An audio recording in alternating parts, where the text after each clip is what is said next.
Welcome to the Books and Travel Podcast.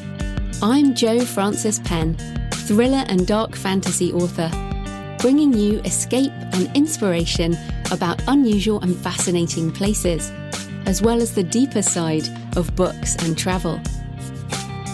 You can find the episode show notes, your free monthly reading list, and lots more at booksandtravel.page.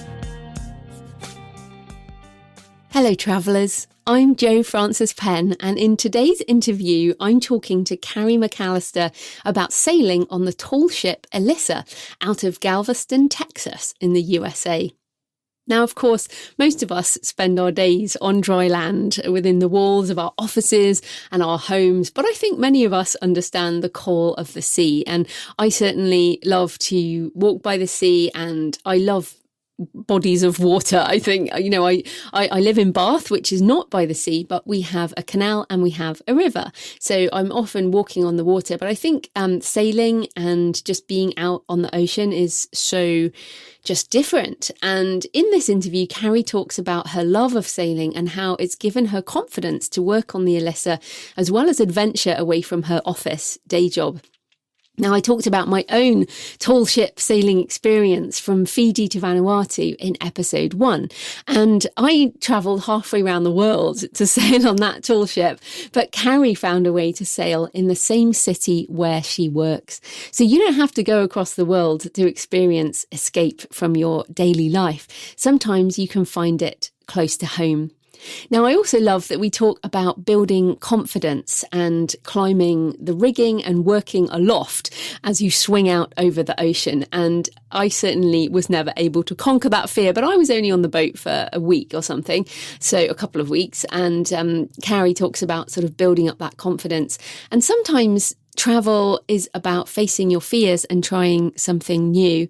And it's also about learning new skills and a new language. And sailing certainly has those things, as well as body confidence. I think one of the biggest things about office work is we spend so much time in our heads that we forget we have this body that can do things, that can climb things and, bend down and stretch and pull ropes and do all of that. And I think that is part of why I love to travel so much. It reminds me that my physical body helps me do stuff in the world, which I love.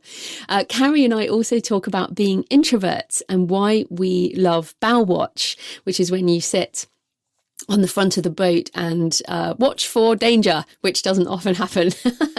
Plus, we also compare the ocean with deserts, both features of Texas and both places that we enjoy. So I hope you enjoy this interview with Carrie. Carrie McAllister is a neuropharmacologist and life sciences consultant. She's also a volunteer crew member on the Tall Ship ELISSA out of Galveston, Texas, and an instructor in the Seamanship Training Program. And today we're talking about sailing and tall ships in particular. So hi, Carrie, welcome to the show. Hi, Joanna. Thanks so much for having me on. Oh, I'm very excited. So first off, tell us a bit more about you and how you got into sailing. Sure. Well, first I have a confession to make. I don't actually know how to sail a normal sailboat. A 205-foot long tall ship, yes. But the little boats, I've just never done it. I didn't grow up around sailing.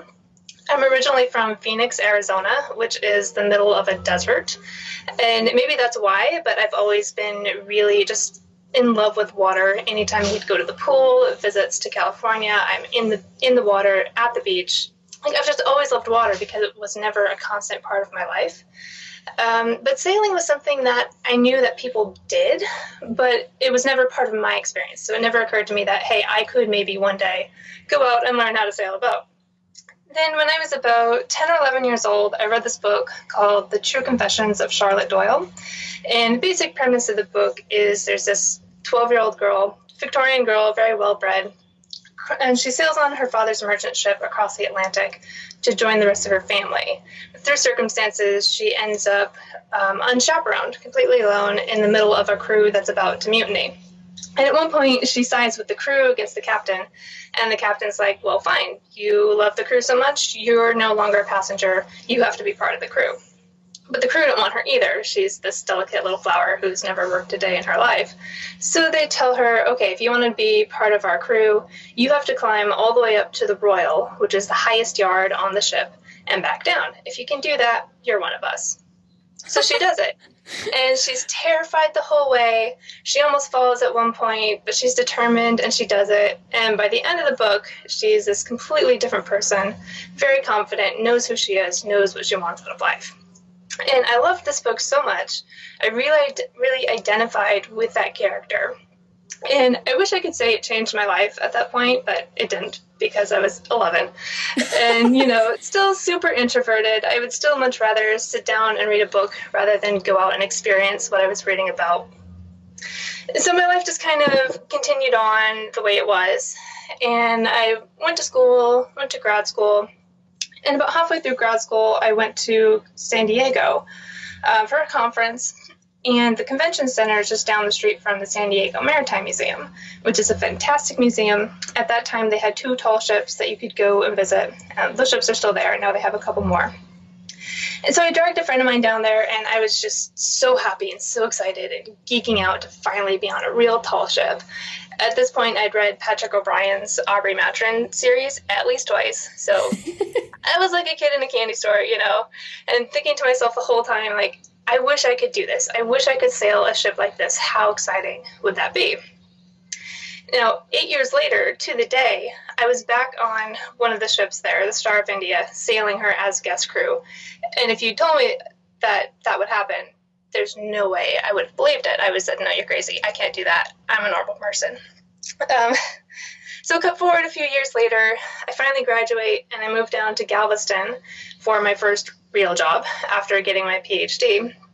And the first thing I discovered when I moved to Galveston, I didn't know anything about the city or the island before I moved there, was that the Galveston Historical Foundation owns a historic tall ship, the ELISSA, and you can be a volunteer on the ship. You can work on the ship, you can climb on the ship, and if you go through the sail training program, you can actually sail the ship. So that's sort of my journey. Once I found ELISSA, I fell in love with her.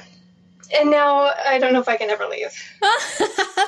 I love that story because basically it was a book that got you into tall ships, which I just love. And we'll come back on those some of those different things. But I want, in case people don't know, what is a tall ship and what sets it apart from other sailing boats that people might have in their mind?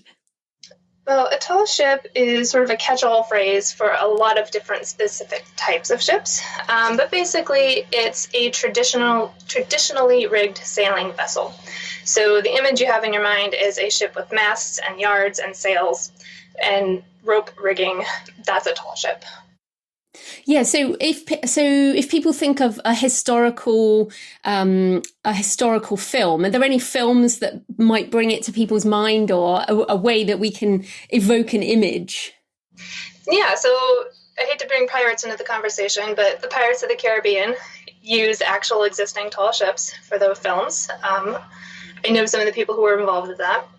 And a few years ago, Russell Crowe came out with a movie based on Patrick O'Brien's books called Master and Commander, The Far Side of the World. So that's a great film to watch if you want to see a tall ship in action. Oh, great. They're really good. I think everyone can now see it in their mind. And I think the point is as well, like you said at the beginning, it's not something you can do on your own. It needs a full crew, right? So how big, how many people do you need to sail a tall ship, say the ELISSA? Well, it depends on the ship. Historically, if you were talking about a naval ship, a line of battle ship, you had hundreds of crew because you needed people both to fight and sail at the same time and maneuver very quickly. For a merchant ship like ELISSA was, there's not a lot of maneuvering that you need to do. You're basically sailing across the ocean on a single tack, and maybe you change tacks once or twice. So you don't actually need that much crew. And ELISSA's original crew was only 8 people. What we do when we sail is we take about 30 crew because we have fun with the boat. We play with her. We want a lot of people to sail. But originally, just 8 people. That's all she needed. Wow. And I mean, I've talked about this on another show that I did earlier, and which I know you've heard about, the tall ship I went on, the Soren Larsen. Mm-hmm. But one of the things is, I mean, when you're on the deck, there's quite a lot of room, right? You feel like you're up in the air. But when you go below deck, it's quite crammed. So I wondered, give us a sense of what it's like below deck and whether or not you've slept down there and what's the difference, I guess. Yeah, it's definitely more cramped below decks. ELISSA actually has bulkheads in place, watertight bulkheads, as a safety improvement that we've done during her restoration. So it feels even more cramped because we have different compartments, and the bilges are accessible through another deck through trapdoors, and it's a little claustrophobic if you need to do any work down there. The bilges are definitely not my favorite place to be. But anytime you've got a lot of people sleeping in close proximity to each other after a full day of doing physical work, it gets a little stuffy. And smelly. And a little smelly. There's not a lot of air movement down there. And I've slept on board many times while we're underway. And, it's like anything, you get used to it. The first night's kind of a bit of a culture shock, but then you get used to it. Yeah, and it's bunks. Is it bunks in that ship? We have bunks, yeah. Yeah, because I think people might have an image in their mind of some luxurious room, but it's not really a room, is it?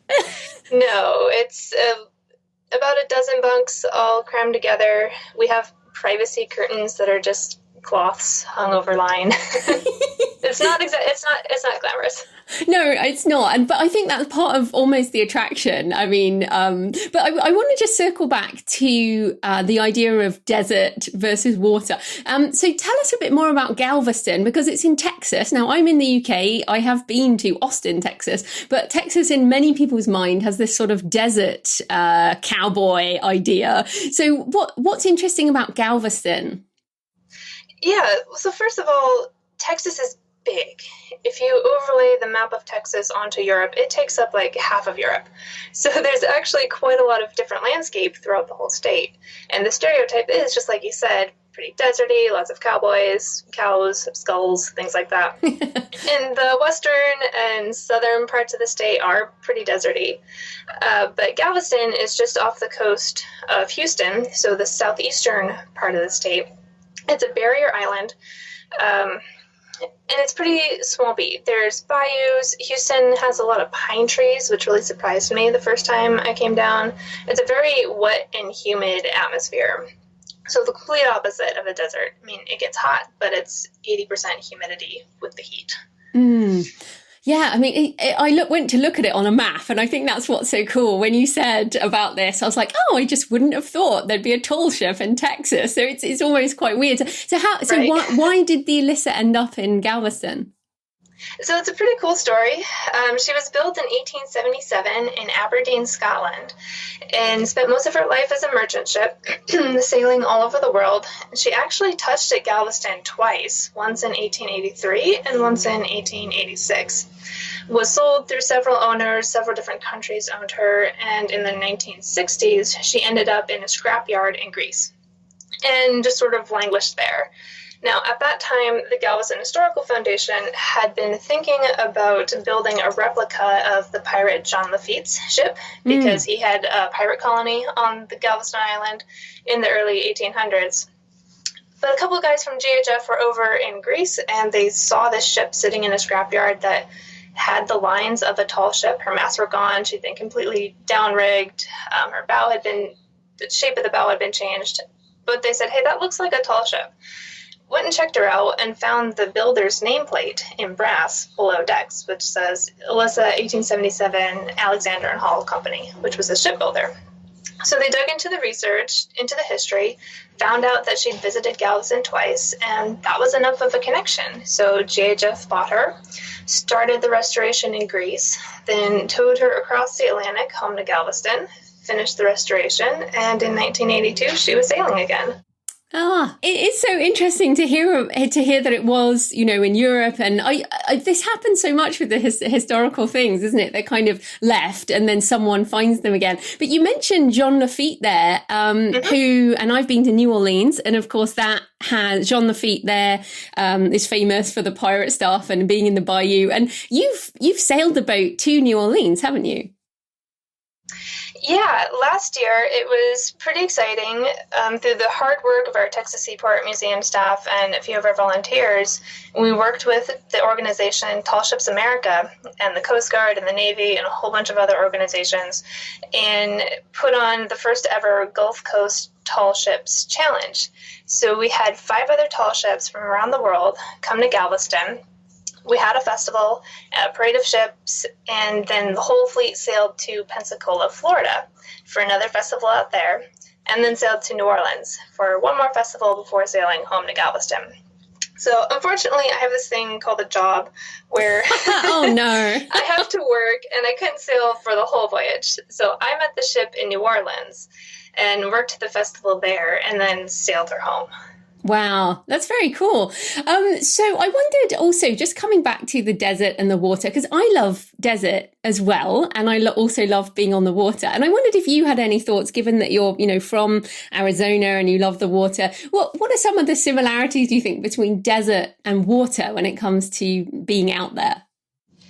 Yeah, so I'm like you. I love the desert and I love the water. I think the desert is one of the most beautiful natural landscapes out there, especially the American Southwest.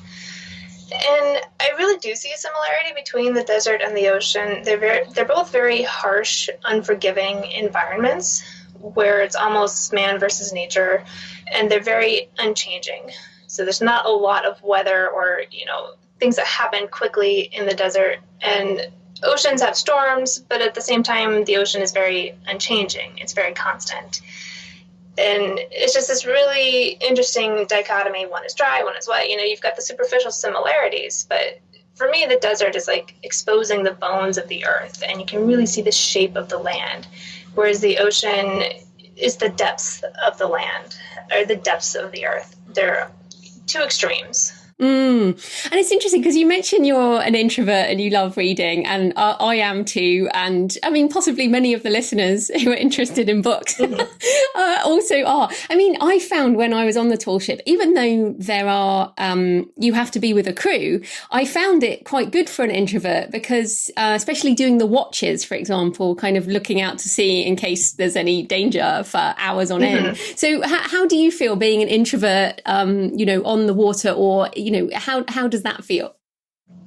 It's definitely, being with the crew on the ship is a challenge for an introvert, because when we were sailing from New Orleans to Galveston, it was, I think, 4 days and 3 nights, or maybe 5 days and 4 nights. I don't remember now. But it's a long time to be with the same group of people in an enclosed space. Below decks is not a very relaxing place to be. There's not a lot of privacy. So I always felt like I needed a break from people. So I always volunteered for bow watch because, like you said, you're out there by yourself, just focusing on the horizon and not what's happening behind you on the ship. And that's a great place to be. The best time I had on the entire voyage home from New Orleans was one morning I spent 3 hours slushing the foremast. So I was up aloft, 97 feet in the air by myself, nobody around, nothing but the horizon for, 20, 25 miles. I couldn't hear people on deck unless they were specifically shouting up at me, and it was heaven. I didn't have to talk to anybody. I was just by myself doing my job. It was great. That's so cool. And what's so funny is I always volunteered for bow watch as well, on the Soren Larsen, and that I was about 7 days blue water. Nice. So most of the time it was, I think I took the 4 till 8 or whatever it was watch, and it's just hours, isn't it? Doing the looking out there. And of course, most of the time there's nothing there at all. Yeah, it does get kind of boring after a while. I was doing bow watch, and I had the 8 to 12 watch. So I was on 8 to 12 in the morning, 8 to 12 in the evening. And there's a fair amount of traffic in the Gulf because we have oil rigs and then the ships that go out to support the oil rigs. But they're way, way in the distance, so there really wasn't much to comment on. But Galveston is also in the migratory bird path. And this was April, which was the spring migration. So we would see so many birds. I mean, we're 90 miles off the coast, and there's swallows and hummingbirds and warblers just flying. And one of our officers was an avid birder, so we'd call back and forth to each other on the radio about the birds we were spotting because there's nothing on the ocean to see. Oh, wow. That's just so lovely. So you mentioned being up on a loft, up the rigging as such. And that was what scared me the most. I had a picture, literally, I don't know, 1.5 feet off the deck because I couldn't go any higher. And lots of people went up all the way. So, what does scare you about the sailing or being out there? Or what are some common, well, not even common, but some fears around the ocean? Because as you said, it's not like you're going to be totally safe. Mm-hmm. Yeah, I mean, sailing is inherently dangerous, no matter how many steps and precautions you take to make it safe. It's not safe. Whether you're climbing aloft and you fighting the roll of the ship and holding on and, fighting against gravity, basically. Storms spring up that you don't expect, even with modern radar. I think probably the most frightening thing is the idea that you are out there by yourself. And yes, there are other ships in the vicinity, but they can't really see you. And if something goes wrong, you don't get a distress signal out in time, or it doesn't make sense, or there's so many things that can go wrong where you might end up in a life raft by yourself in the ocean. And it is incredibly hard to spot a small life raft in this vast ocean. So, I mean, on the ELISSA, we drill extensively. We do man overboard drills, fire drills, abandoned ship drills, so that we know what to do in an emergency, and that really helps allay the fears a little bit, because I know, okay, if something happens, I know how to react. I trust my crewmates. I know that they will react properly because we've been drilling for so long. And we bring out a professional officer corps who, we trust them to keep us out of danger. And if we do run into danger, we know they're going to take care of us and do the right thing and the best thing to keep us safe. Yeah, well, that's fantastic. And of course, if people do come out on the ELISSA or any of these other experiences, it's very safe. And there's lots of people who can look after you. But I do think that part of the attraction is possibly the risk. It's doing something different, right? It's not being in your it's not being in your office job. Yeah, exactly. Like the first time I went climbing aloft, I was terrified and I almost didn't make it up off the rail, which is just, a couple feet off deck, because all of a sudden that felt like such a huge height, because I'd never done anything like that before. But you do it once and you survive and you realize, okay, maybe I can do this again. So you do it a second time, maybe go a little bit higher the second time. And it's just a matter of slowly building up that confidence and building up that strength in yourself and your capabilities. And then it's like anything in life, but I think it's a little easier to feel when you're doing something physical like that, is you can see your growth over time and how you've improved and how you've gained so much more confidence because you're doing something risky and you're doing it. Well, I'm going to give it another go then next time.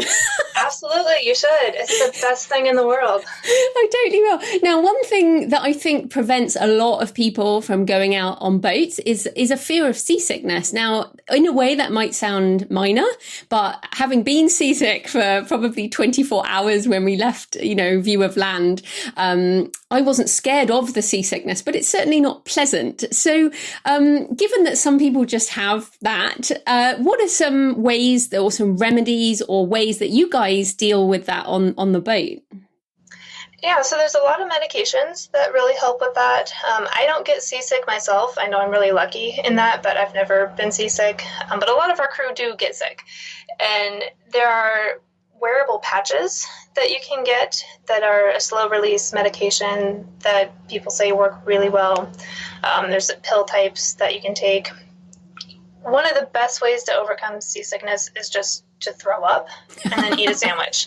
It sounds terrible, but once you get that nausea out of you and then eat something, that helps a lot of people. Yeah, well, that's good. And certainly I've taken some of those medications. And actually I've, cause you're a scuba diver as well, aren't you? Yes. Which is cool. And I'm a scuba diver too. And I have had some of my worst seasickness going scuba diving. So I wondered, really? like, do you, how does scuba diving fit into your sailing life? Or, you know, have you integrated the two or dived off the ship, or is that area, a good area to dive as well? The Gulf Coast isn't great for diving, especially the immediate vicinity around Galveston. There are some dive spots, maybe like 500 miles out, that I haven't been to yet. But for the most part, you know, there's not a lot of diving happening around Texas. But scuba diving was one of those things that I've always wanted to do because I love swimming. I love the water. I want to see what's down there. But I never thought that I could do it because I'm a normal person. Normal people don't scuba dive, right? And until I joined the ELISSA and I met a couple of other crewmates who dive. So they got me into it, and I've been on only one major dive trip so far, but I'm going on another one this summer. But just anything that gets me on or in the water, I love. It's interesting because it sounds like this whole experience has just given you so much confidence. It has, and that's something I didn't really expect, and I didn't really notice it happening until, you know, after a year or two on the ELISSA, all of a sudden I'm noticing I'm coming out of my shell quite a bit more than I was before. I'm much more adventurous. It's a different perspective, I think. Yeah. Because now every time I'm okay, I really don't want to make this phone call. Phones are scary. I don't like calling people. You know, there's this little anxiety with that. And I just tell myself, you know what? Last week you were 90 feet aloft, hanging off the royal yard arm, and you were fine. You can make a phone call. Well, to be fair, I don't like making phone calls. So how we managed to get on the phone together it's quite cool. But it's interesting. You've used lots of different language in this interview about the boat. And of course, boaty communities have language and there's names for different things that people who aren't in the community would use. But what are some of the other customs or things that you've noticed that are specific or unusual about the sailing community? Yeah, so one thing I've noticed that I think is very particular to sailing, and I love so much, is that if you sail, you are automatically part of a community.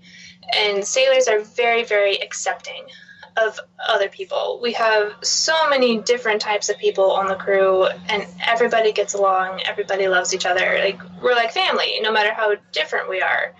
And I think you kind of have to be that way, because if you're sailing for days or weeks or months at a time with the same group of people, either you get along or you murder each other. There's really no middle ground there. So I think this is something that's been going on for hundreds of years in the sailing community, is that if you sail, you are just part of this community. And I visited a lot of other ships and maritime museums around the country, and even one in Spain. And you just strike up a conversation with somebody there, and it's like you've known them your whole life, because you have the same hobby, you have the same interests, and the same shared experiences. So I think that's pretty unique to sailing, and it's fantastic. And there's a stereotype that sailors swear a blue streak, and that is so true. It's so true. I've never been much of a person to swear in life. Like, it's just not part of my vocabulary until I started sailing.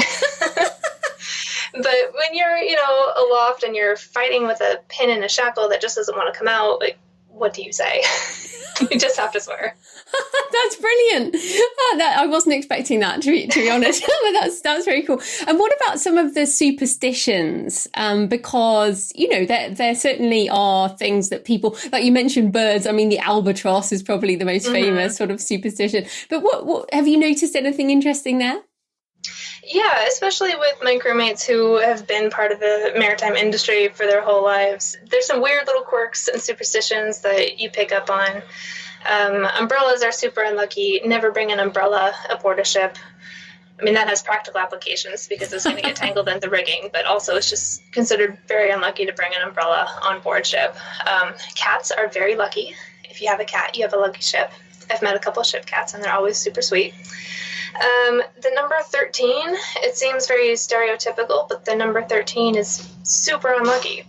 When I was learning how to do a round seizing, this is a way of tying two lines together so that they don't slip. Our port captain was teaching me how to do it, and he goes, okay, it's going to take about 12 or 14 turns, not 13. I said, not 13? He goes, not 13. Why would you do that to us? Not 13. Oh, that is really interesting. And then I wanted to ask you about more books. So circling back to the books, you talked about the Charlotte Doyle book and the Patrick O'Brien series. Are there any other books about tall ships or sailing that you would recommend? Yeah, so those are both fantastic books, especially Patrick O'Brien's books, if you want to get an immersive experience in what sailing during the Napoleonic Wars was like. There's no comparison to those books. Other good books, Alexander Kent is a very popular author. I haven't read any of his books, but I know a lot of people who really love them. Tall Ships Down is another great book. It's nonfiction.